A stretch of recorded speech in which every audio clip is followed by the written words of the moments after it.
Hello and welcome back to Rev Real Estate School. I'm your host, Michael Montgomery, and we have Jeff Pache with us again. Jeff, how are you doing? Doing great, Mike. Yeah, it's good to be back after a few weeks hiatus off the show. But you're good for good reason. You better tell everybody what your hiatus was all about. Well, we just had the cutest little girl that you've ever seen. And so we've been definitely preoccupied, but like you say, in a very good way. It's been amazing. So stunning. She's such a stunning girl. Yes. So anybody who wants to get a glimpse of Scarlett, head over to Jeff's Instagram and have a look. She's just a total bundle of joy. So congratulations. So excited for you. Yeah. Are you getting some sleep? Yeah. You know what? She's sleeping actually 5 to 6 hours right now. So we're going to take it. It's good. So that may not last forever, but we're definitely maximizing it while we can. She's been actually a really good little baby. So that's amazing. That's 5 to 6 hours feels like a pretty good time. Like that's where how long some people sleep. I mean, I sleep a lot more than that, but some people are like 5 to 6 hours. So that's almost a night's sleep. You need your beauty sleep. I understand that. I do. So, you do. Yeah, you do. But so does she apparently. So yeah. This is me with beauty sleep. You do not want to see me without it. Exactly. Yeah. Okay, so today what we're jumping into is this whole concept of should you join a real estate team? And it's a common question. It's actually a common question that we get very, very frequently. But the interesting thing I think about this question is it's not something that's very easy to just answer on the spot. Like there's no real right or wrong until you have an understanding, I think, of the agent's background, the context as to what has them thinking about joining a team. And the other thing that I think I'll mention about this is we are going to look at different levels in one's real estate career. So if they're brand new, if they're growing, if they're experienced. And I would say you might think differently about this. Jeff and I actually haven't had a chance to kind of compare notes and discuss this. So that's why this is going to be quite fun. But I think that there is a case to be made at all different levels of production and different levels of experience where a team environment may make the most sense. I guess first off, do you agree with that? Or do you think there's ever a time where you should definitely not consider a team? And we will talk about whether you should or shouldn't, but is there any, like, at this point in time, you should never think of joining a team? I don't know if there's never a good time, but I think that there's probably a better time to start asking yourself, why should I join a team? There's probably better times throughout your career where you should be asking those questions. And possibly, and maybe we can talk about this to start off with, is should you look at this as a first step? You first get your license. Should I join a team? And maybe there's a yes or no here. Should it be your very first thing? I know a lot of agents and a lot of colleagues that felt that was the best choice for them right off the bat.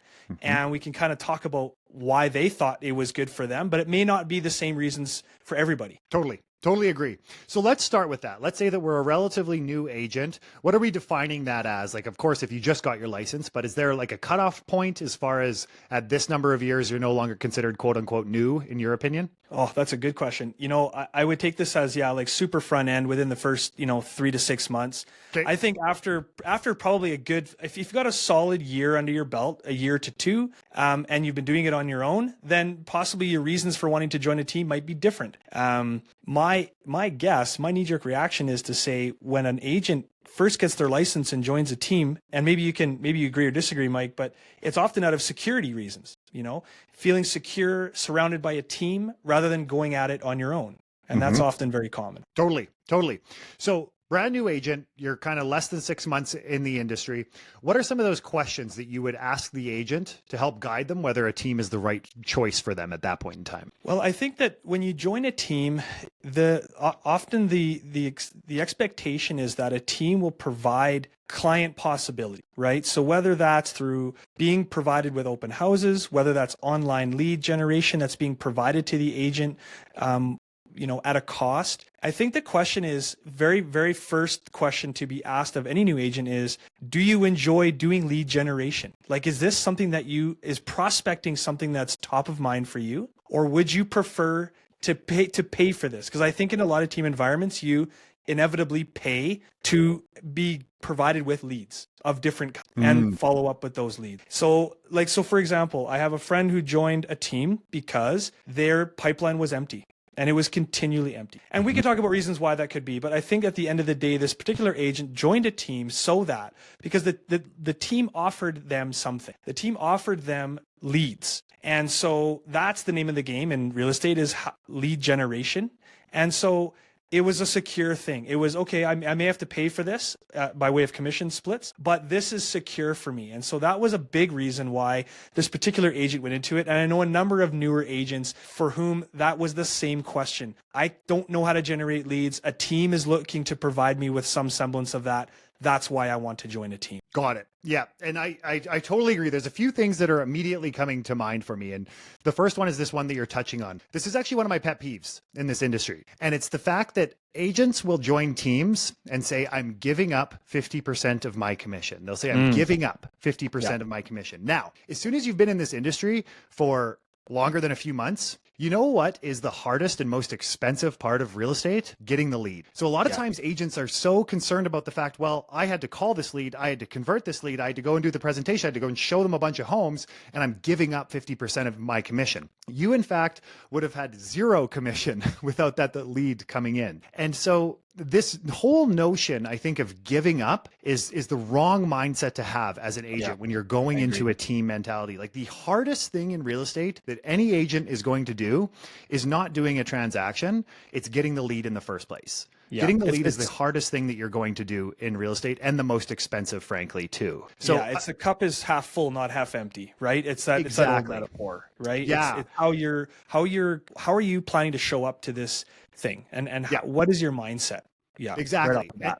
And on that note, I think a lot of agents that join teams, they think I'm going to get leads. And I think there's a lot of confusion in the real estate world around this word leads, because they think lead means like opportunity that means sale. And that's not the case. Like, when you join a team, you are going to get names, emails, phone numbers. And those people may have been through forced registration. They may be bought leads. They may be from a portal. Like, who knows where those leads are coming from? There's still a lot of work associated with being a team agent who has to call and convert and work that lead. There is a lot of work involved with that. So I also don't want to over romanticize the concept of joining a team and you think, I'm just going to kick back and leads are going to come in. I'm going to sell homes, because there's still a ton of work that team agent needs to do in order to convert that lead. Would you agree with that? Yeah.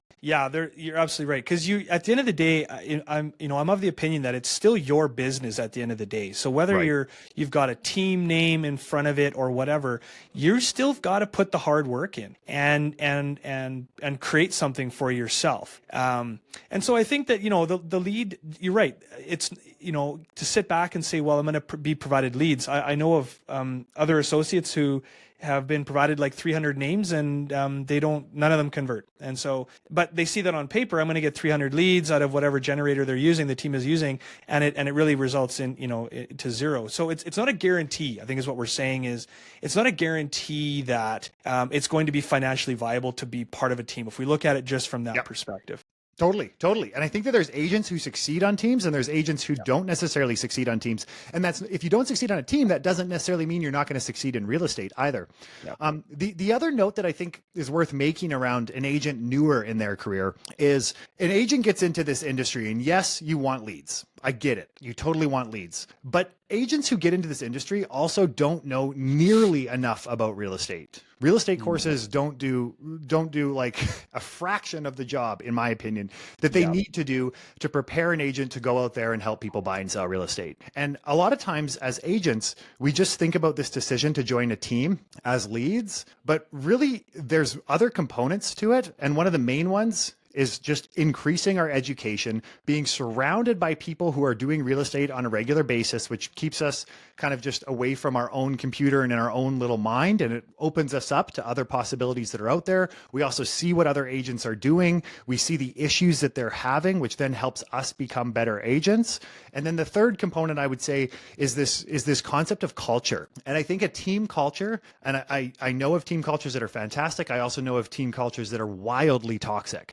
And my perspective is, like, even if the team is providing you with a level of leads and a level of financial income, the agents who I've met who are on these toxic teams, it's almost never worth it. It's almost never worth it. Like, maybe it could be worth it for a few months to kind of cut your teeth a little bit on calling online leads, getting rejected. I love rejection training, like just having to be in the hot seat and call people that tell you to F off. Although it's not fun, holy smokes, does it make you a better agent? It just, Yeah. it helps you understand that rejection is part of our career. And as a newer agent, I think that's a skill set that's really worth having. Yeah, and so I think what we're saying is for these new agents, if you're, looking at joining a team shouldn't just be about, well, what kind of lead generation tools will I be provided with? It's what else is the team offering me? Are they offering me training, mentoring? Like, will I have the ear of the team leader when it comes to mentoring, or not? Right. And what's the expectation there? More than just, and what is the culture like? I mean, I know that even when I joined the brokerage, I called a number of the other agents and said, asked, what is the culture like? Like what is the environment like in the office? And I think that you should do, if you're a brand new agent, these are the kinds of questions that are often more important than, well, how many leads am I going to get? Like how much am I going to convert by being on such and such a team, right? Team XYZ. It might be more important to ask those sorts of questions, whether you're new or you're seasoned, to be honest. But I think even more so when you're new and you are relatively untrained, right? Yep, exactly. And you know what? Like, honestly, I think if an agent had a longer term mindset and they just thought for their first year, you know what, this is my first year in real estate. I'm going to join a team. I'm going to learn everything I can. I'm okay with getting rejected 100,000 times. I'm just going to absorb everything I can. I can guarantee you that agent's going to be wildly productive and wildly successful in 5 years. Whereas the agent that really chooses the team based on sheer number of leads, this team says they're going to give you 20 leads a week. This team says 30. So I'm going to go with that team. It's the same thing with new agents selecting brokerages sheerly off of fee structure to the brokerage. You as a new agent should be 100% focused on how you can learn everything you possibly can about your craft. And that over the long term is going to make you such a more successful agent. And here's the thing is, let's say the team's going to give you a bunch of leads, but they're not going to coach you through that. They're not going to coach you how to talk to those leads, how to convert them. It doesn't matter how many leads you get. If you're a new agent and don't have any experience calling cold leads, it'll probably end up leading to resentment, not success, and just frustration. Yeah, agreed. It's just so important. And I think, and I like that. I think sometimes for a lot of agents, it's a temporary move. And I think that it's important, going a little bit deeper, it's important that as a new agent or a seasoned agent, you really identify what your goals are. If your goal is to be part of a team, or if your goal is to build your own team, then understanding what do I need in this season of my career? What can I learn to move on to the next? And maybe that means being part of a team for a year. Maybe it means being part of a team for 5 years. Maybe it's being part of a team forever. I mean, some people are just amazing at being a team member. They have no interest in taking on the risk and the pressure of leading their own team. And that's perfectly fine. But I think identifying how you're wired and what your goals are for your real estate business will help you to know whether or not joining a team in any capacity is worth your time. I totally agree with that. So let's paint a picture of an agent right now, and then you can kind of coach us through this scenario. I'm an agent and I come to you. Let's say I'm a newer agent. Maybe I've even been in the industry for a year, not producing nearly as much as I'd like. I don't have anything in the pipeline. I'm a little bit concerned about, my financial viability moving forward, as well as just this career as a whole. Cause I'm like, holy smokes, I thought this was going to be an easy career and I'm getting smoked out there. I don't have anybody in my pipeline. What would you suggest that I do? The very first thing that I would do is I would ask you to identify for me what your sphere of influence is right now. I would want you to write out, and I want you to chart out, where are all the places, who are all the groups of people that you are a part of and that you know. Okay. And then once you've identified that, how are you communicating with those people? Because if you're isolated and you're holding back and you're sitting back, but you've got a massive sphere, then there's a challenge there. There's something we can work on. Now, if someone is brand new and there is no sphere, if they're brand new to the city, there is no sphere. What are we doing today? What things are we joining? What activities are we doing to communicate with one or two new groups of people that we didn't know before? What are we doing? Yeah. I totally agree. And I think you as a real estate agent need to be going out there and meeting people. It really, there's a million ways you can do this, and it doesn't even have to be real estate centric, but you as any real estate agent out there need to be going out there and meeting people. If you say to me, I'm not going to do that, I'm just not the type who's going to go out and meet new people, you almost have to go to a team, I think. Right. You almost don't have the other option.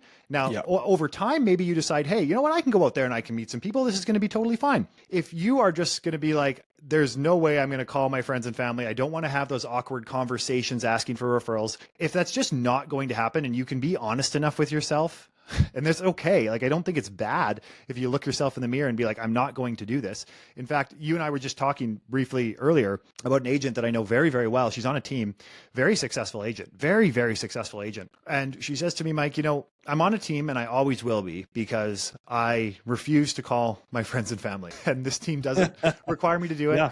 And she's like, I'm not going to go out and prospect. I'm not going to go out handing out business cards. I know I'm not going to do it. Mm-hmm. Yes, sometimes these cold leads are the worst and I'm banging my head against the wall. I'm getting rejected, but she's like, I'm just not going to go out there and prospect outside of this. So I'm just going to lean into my team. She makes a very healthy income. She can take breaks too, right? She can go on holidays and basically shut her phone down. Like, there's a lot of, it must be nice. Exactly. I envy her. I know, totally. And then the team agents envy the fact that non-team agents can kind of build their own schedule and don't have to show up for, 9 a.m. role play or something like that.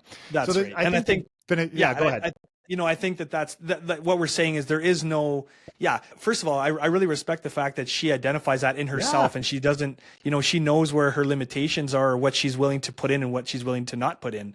And I think that both ways, that's really important. But where it can become toxic is if you are a lead generator, prospector, type of person, and you join a team, that could be very suffocating for your development. So that's the flip side of that, right? Walk me through that a little bit more. Can you explain that a little bit more? Yeah. So for me, because I can't speak for everybody, but I can speak for how I'm wired. So I love being out with people and talking about what I do with people so that they know what I do, so that when they think about real estate, they call me. And so I love doing that. It's my favorite part of the job. Now, if I was on a team where the team leader, or where that culture was, it was an expectation that I didn't have to do that all the time, that would, I know for one, I would probably get lazy, and my skills in talking to people and in putting myself in uncomfortable situations would become less and less, would diminish. And so your skill sets in those areas, if someone else is quote unquote doing it for you or providing a different avenue to supply that to you, I think we become a bit complacent if you're wired like that.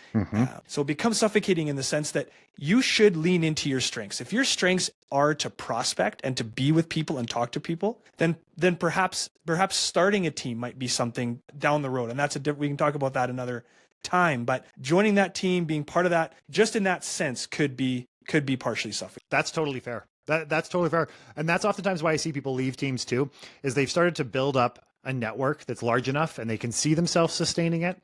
Usually at this point in time though, there's a lot of fear in the back of their mind. And they're like, well, I could go out on my own, but I'm kind of worried about not having that consistent lead flow that comes in for me. But I really like what you're getting at here, which is if you're willing to go out there and meet new people in whatever fashion you choose that to be, a team environment, not that it's necessarily negative, but it probably won't benefit you to the same extent. Is that kind of the direction we're going with this?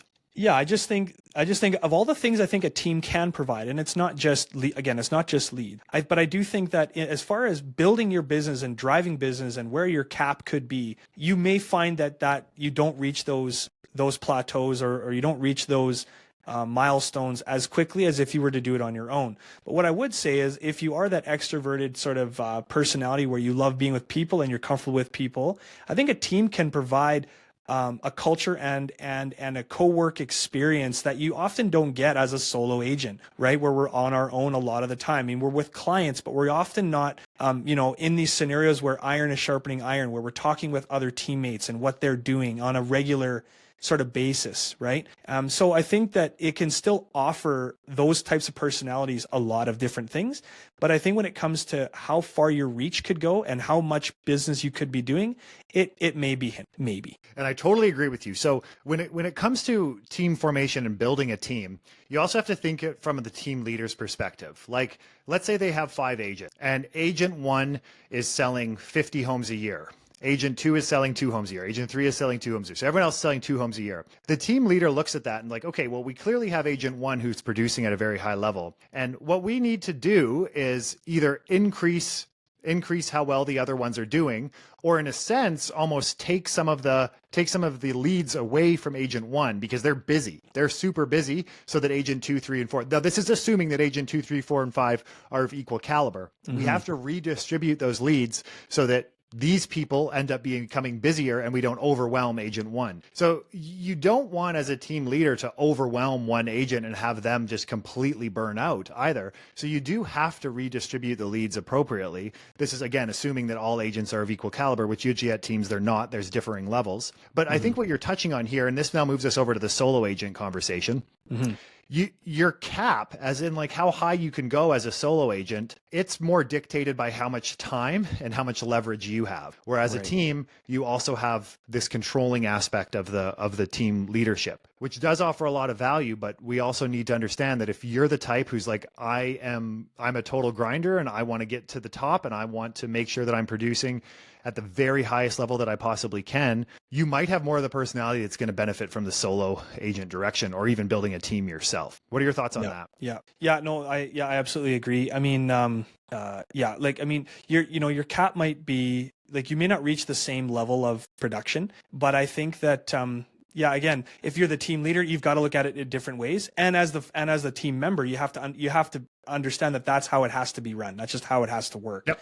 Right. So, and again, like, I think for me, when cause I decided to go solo and not join a team when I first. Why did you decide that? Sorry to interrupt. Walk me through your thinking, because it's relatively recent for you. Yeah. I mean, I think I really, so when I first started in real estate, I mean, I really wanted the experience of doing everything on my own, like of sort of seeing like the fruits of your labor and figuring out all the nuts and bolts of it. So, often when we join a team, like the marketing platforms are provided for, the CRMs are provided for. I wanted to go through that struggle of figuring out what tools would I want to use, what tools are going to work for me, and not just sort of be handed a platter of various tools and various methodologies. I really wanted to experiment and take some risk. And that's why I decided to go at it alone, for the last number of years. That's really interesting. Yeah. And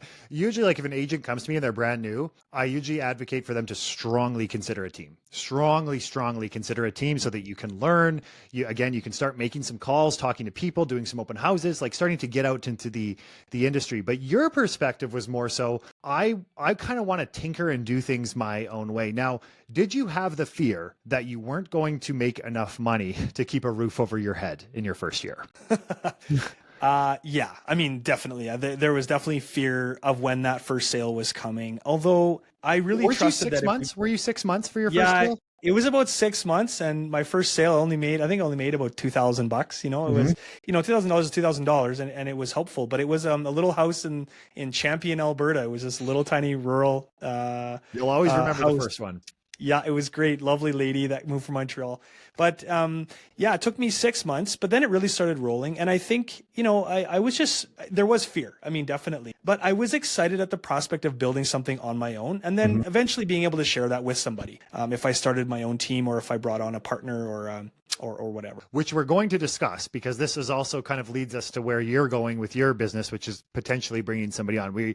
I think we should definitely unpack the thinking around that too. I mean, as a new agent, I would just suggest for everybody to strongly consider a team and strongly consider it for the right reasons, which is, I'm going to get a lot of reps in. I'm going to learn a lot. I'm going to practice. I'm going to hear no, and I'm going to start to get more comfortable hearing no. And you are going to be surrounded by people who are selling real estate. These are all really, really good things. If you join the team and it's unmet expectations, as in somebody said to you, you're going to get X amount of training and you don't, or you just feel like you're not supported, or it's just a sheer toxic culture. Now, what does toxic culture look like? Most people, I find it kind of difficult to define it, but it's obvious when you see it at a team level. I was going to ask you, Mike, what are a couple of things that you've seen? Because you've got a lot more experience in sort of either being part of them or witnessing them or observing them. What are a couple of things that would make that team toxic? Okay, so one of the main there's a few real examples that are probably worth sharing, but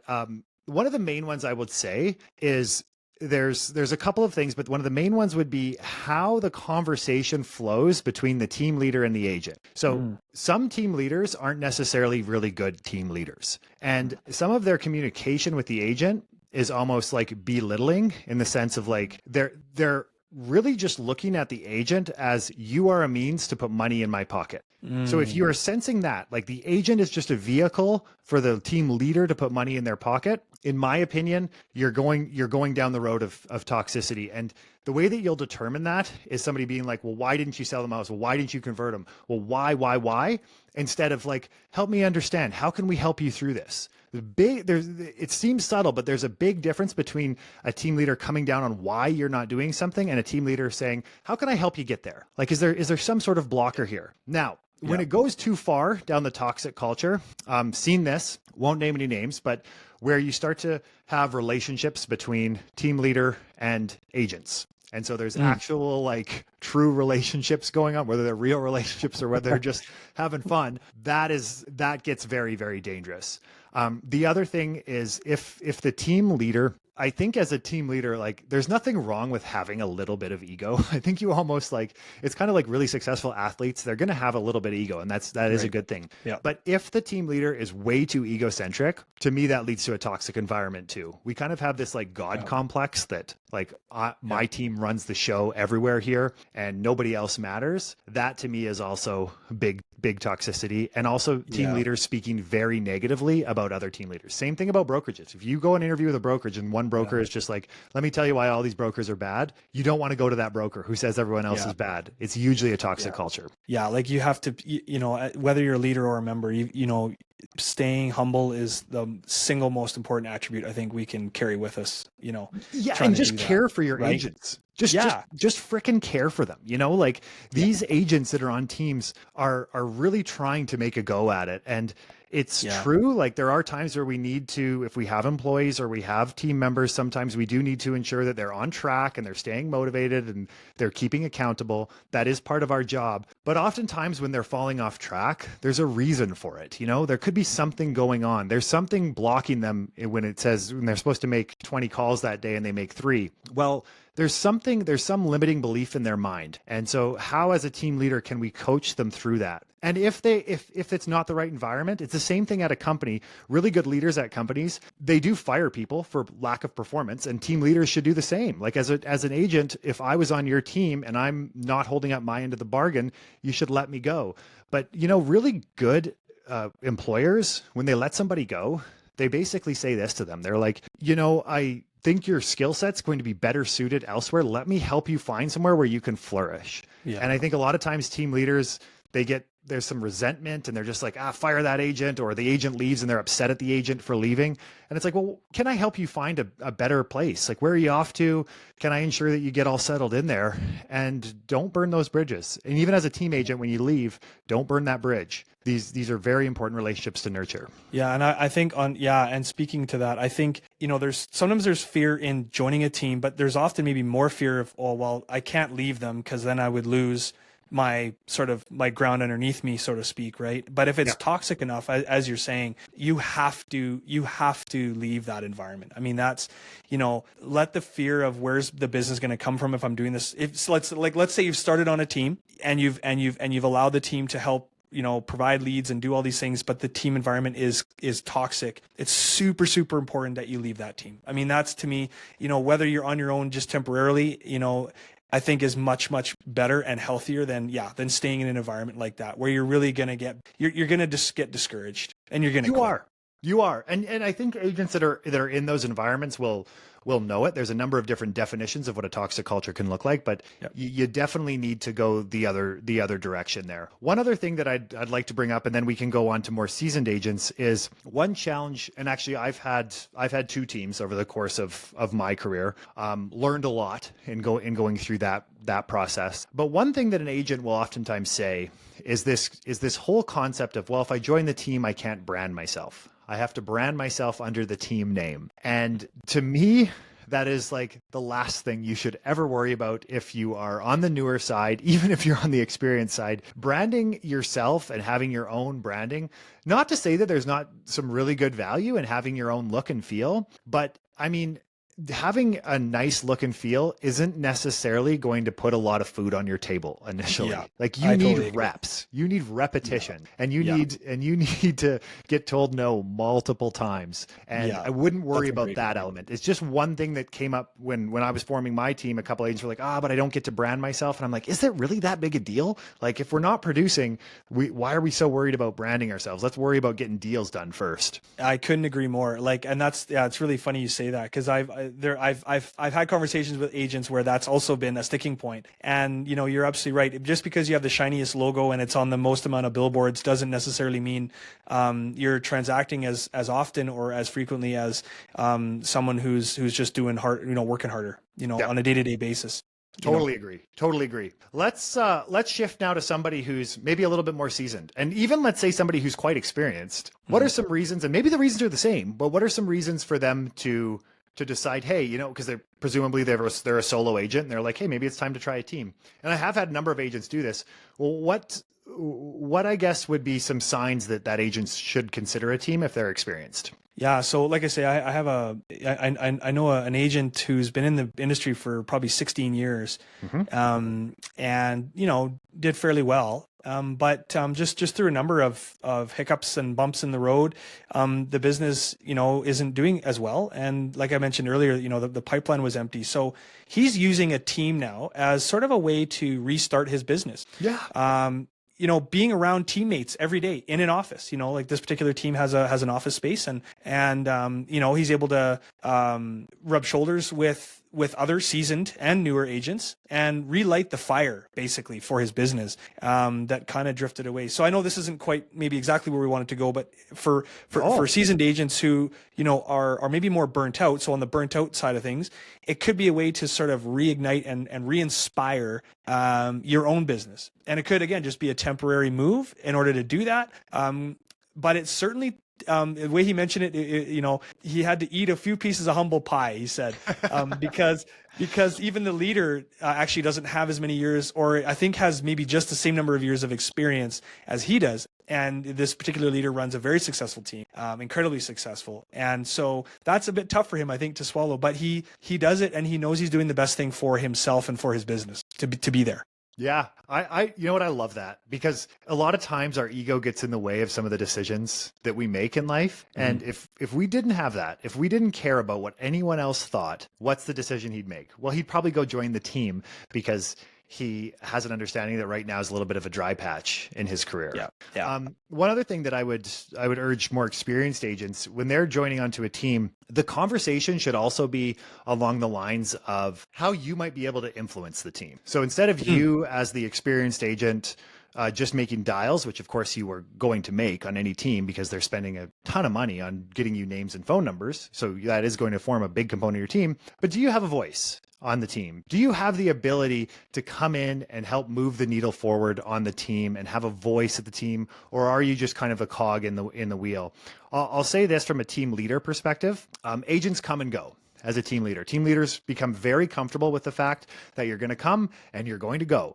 And you're going to come there for a period of time, and then you're going to outgrow the team. So at times, there can be a little bit less connection between team leader and agents. Now, this isn't always the case, but because the turnover rate can be so high, it can be harder for the team leader to like really want to invest a lot in a given agent. And I think as an experienced agent, you should come in with the intention of taking some of these newer agents under your wing. Like you join a team of 5 and there's a couple of new agents on that team. Can you come in and have a mentorship position to help these agents? Is there a way that you can come in and truly let your voice be heard at that team? The other thing, and I'm not saying this because every team allows it, I'm not at all, but some teams may in fact look at bringing you in and give you equity or some sort of rev share because of your level of experience that comes in. So if you are really serious about this, you can have a more detailed discussion, I think, with the team leader. Not everyone's going to be open to it, but if you really want to go the direction of you think teams are the way to go, maybe you can get some ownership in there too. Yeah, absolutely. No, yeah. And so if you know, I think it's important. Like, you know, you often hear about when people get interviewed for jobs, it's, you know, they're hiring you, but what are you bringing to the table? Like where, like what's your yeah, what are you bringing, and what can you offer the team, as well as here's what's being offered, right? Yeah. And I think every agent, newer experience, when they go in and they meet with a team leader and they're going to join the team, I think agents are so used to like brokers selling them, and teams for that matter, like a lot of these recruiting teams that are so recruiting heavy, they're just so used to kind of getting the red carpet laid out in front of them when they walk into the brokerage. And you know, when you join a team, it's going to be different. It's going to feel not quite like an employee environment, but closer to that. Like, explain how what you're going to do, because you know the team leader can cut an agent at any point in time. Like you have to sell yourself, I think, like if you come in and you're like, business is dead, and you know real estate's kind of down, and I'm not super excited about it right now, there's no chance I'm hiring you on my team. I want somebody who comes in and is like, love what you're doing, beautiful branding, really think I can make a difference here, love to stick around for a while, make sure that I can make a difference on this team. Like, doors are open, come on in. So I think that agents should become a little bit better at selling themselves, because they're just so used to brokers selling them. Yeah, agreed. Yeah. Okay. So let's walk through your situation here, where you're now reaching a point of production, which is super exciting, where you're like, I ran off my feet and it's time to bring on an associate. So let's say that an agent out there is listening to this and is like, well, I'd love to be an associate for a high producing agent like Jeff. How are you going about the process of selecting your first team agent? And this, I think, could be really valuable for those that are considering potentially joining another agent or joining a team. Yeah. So, you know, for me, selecting an agent, you know, and there's one in particular that I'll be, you know, I'm speaking with. I think for me, it's just exciting to think that I can now share knowledge and mentor someone else to bring them to a level of productivity that I've come to appreciate, you know, and enjoy. Right. So like we talked about earlier, you know, I'm wanting to offer what I know and what I can and what I've done to someone else. I think it's important that we multiply ourselves that way. I think that that's the best way to be productive in a team like that. So I look at that, you know, I look at their enthusiasm for the job. I look at it, what are their reasons for wanting to be in real estate? And I think that's probably the very first question to ask is, why are you doing this truly? If it's to chase commission checks and hopefully make a little bit of money, that's maybe not the right reason. But, you know, so that's the question we want to ask is, why are you doing it? And what level of passion or energy do you feel you're bringing to this role? Because I think that in order to be successful, whether you're solo or in a team, you've got to ask yourself that. Do I have a passion for this? Am I going to enjoy this? Is it going to feel like work every day? Or is it going to feel like, is it going to be rewarding? Is it going to fill my tank every day or not? And if the question is, actually, you know what, now that I'm thinking about it, it probably isn't going to do that, then you need to pivot, right? Yeah. And I'm kind of smiling right now because like the reasons why somebody gets into real estate, and actually me as a broker who have talked to new agents and asking them that exact same question, why did you get into real estate? Yeah. Oftentimes it comes down to, I want to make my own schedule and I want to make a lot of money. Like those are like the two pillars of what the outside, I guess, thinks about real estate. Let's just say what the outside, because all of us who are in real estate know the realities of it. And partially like me as a team leader, somebody who is motivated financially and wants to make a lot of money, in a sense, that's a good thing. Like I'm not upset about that. Somebody who's motivated financially in real estate and like, look, I want to close deals. Now that can come at the expense of client care, and that absolutely is not allowed. Being hungry can create a really good employee or a really good team agent, I've found too. Yeah, that's a good point, Mike. Not like physically hungry. Let's be serious. You can, my team agents could always come over for a meal. 100%. There's no problem. You know, if there's no food on the table, that's even more reason to get out there and, you know, prospect, right? And make a deal happen. Yeah. But you're absolutely right. Like, I mean, part of why I joined real estate was, you know, I joined real estate because I wanted to build something I was proud of. I wanted to be around people. And I did, and I wanted to stop making peanuts for money. You know, I did. I mean, I knew that I'd have kids one day, and I wanted to. Funny enough, I'll be honest. I told my wife, I said, I need to make more money than you, so I don't have to stay at home. Because I didn't want to do that. Right. Yeah. So that's what it is. And you know, now we're in a position where that's the case. So those are my reasons, you know, and everybody's reasons will be different, but I think you're right. The hunger and sort of what are your goals there, I think are important. Yeah, I agree. And I think they should be financial. I think, honestly, that's not to say that they should all be financial, but I do think, and even in talking to some agents who are getting to higher levels, Like the only thing that I oftentimes tell them is like you're reaching a level where you need to take into consideration the benefits of real estate. And one of the benefits of real estate as you start to reach higher levels is we do have flexibility in our career. So you better take that frickin' Wednesday afternoon off and just do nothing, even though I know you don't want to per se. So as we start to see more success in this career, we do have to leverage some of the benefits. But yeah, I think bringing on if you're interviewing to be on a team, you have to show a level of enthusiasm. You have to show a level of professionalism. I'll say this: when I was the first team that I formed, it was very small. It was bringing on basically an agent and two agents, and these agents were going to be looking after my client base. And I was like, there was a number of agents that we interviewed, and I was like, there's just no way I can bring this person on who I can like say, here, take a client and run with it. I wouldn't feel comfortable with that. So you, I think as an agent need to come across as very serious about this career, very professional, that you have your stuff together. It's okay, I think, to be motivated financially, but you do have to come in, and you do not want to be dragging your heels saying how hard and bad this career is. You want to be excited about potentially helping the team get to the next level. And that is just, that's music to a team leader's ears. Exactly. Yeah. So it'll be an interesting season, and we'll see where it goes. But I think, I'm excited at the prospect of being able to build something and just continue to build what I've begun, and bring someone else on that I can share that with a bit and mentor and see thrive as well. I think there's joy in that. There's fulfillment in that part of the business as well, right? So, anything you're worried about when you think about bringing on an agent? Any concerns in your mind? I mean, definitely, like what is their level of like what really is their work ethic? I mean, they can tell you one thing, but until you see it, you're not really sure. How comfortable are they being in uncomfortable situations? I mean, I'm a big believer that we're in a job where we're paid to be in a lot of uncomfortable situations and conversations. And well put. How much is fear? Because we all have fear. Everybody's got a level of fear, but how much of that fear is actually driving them, and how much of that fear are they able to mitigate and manage in order to get the job done, and become more confident in themselves? So I'm always a little bit worried about how well they will be able to do that, because I think that's a major key to any success in real estate. But it's a risk that you take, right? And it's a risk, I think, that's mentorable, like it's teachable to say, these are the methods in which you can get out and speak to people, and here's why it's okay to feel fear. It's okay to feel that, but the reward is so much greater, right? So there's ways to talk about that, I think. Absolutely. Yeah, for sure. One suggestion I would have is bring them on and have a probationary period of 3 months, like a normal company.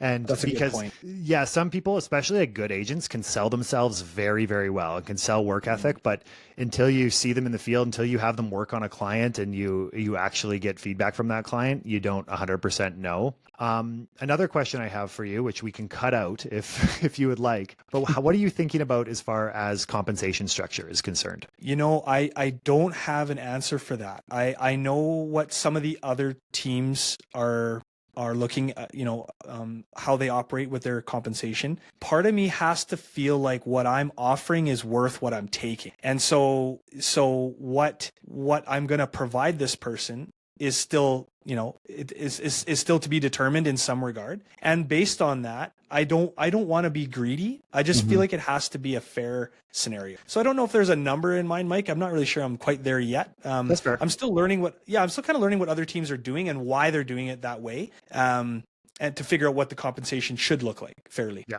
There's a number of different structures out there, and there's pros and cons to a lot of structures that exist out there. But I mean, I can even tell from what you're saying, you're going to make a very, very good team leader. And on top of that, one other thing that I typically mention to team leaders is don't undervalue the knowledge that you can impart onto an agent. Like if I could go back and start this career again, I know a lot of people know I failed out my first year. I was like a total dud. I was a total dud agent for a good 12 months. If I could go back and do it again, I would join it. I would, and I would understand what it actually takes, because it took me probably 5 years to figure that out. And I feel like, I mean, hindsight, of course, but I feel like I would have had that discovery a significant amount of time earlier if I had a little bit more guidance. So even if I would say, if you're a solo agent and you're like, I'm not going the team route, I don't think there's anything wrong with that, but make sure that you have somebody beside you who is able to help. And when I say that, I don't mean like somebody who's going to look after your every need, because nobody will. If you're a solo agent, you are on your own. Don't pretend that like someone's going to come out there and save you, but you need somebody who you can call and that's going to pick up the phone. And you, as the solo agent, have to take the responsibility for your own level of education, coaching, and getting to the next level. If you're a solo agent, you better be self-motivated and you better reach out to people who are there to help you. And most people will be glad to help you, but they're not just going to stop their day to come and help you. You're going to have to go and kind of knock on their door and say, I need some help with this. I need some coaching around this.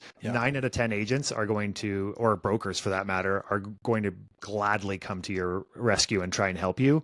But as a solo agent, you still have to be very comfortable asking for help when you need it. And again, leaving your ego at the door and saying, look, my pipeline's dry right now, broker. I need some help. Please put me in the right direction. I'll do anything. That sort of thing. When an agent comes to you with that, you want to do everything possible to help that agent. But if the agent's just like, I never got the support, and then I say to them, well, did you ask your broker for support ever? No, but shouldn't they just give it to me? Well, no, they have a ton on their plate. You have to actively go out there and seek that. Yeah. And one thing I learned many years ago was we as an individual, you have to seek out that mentorship. You have Always. to do that. You do. Whether you're going to seek it out in a team setting or on your own, I think that's the big thing. You have to do it.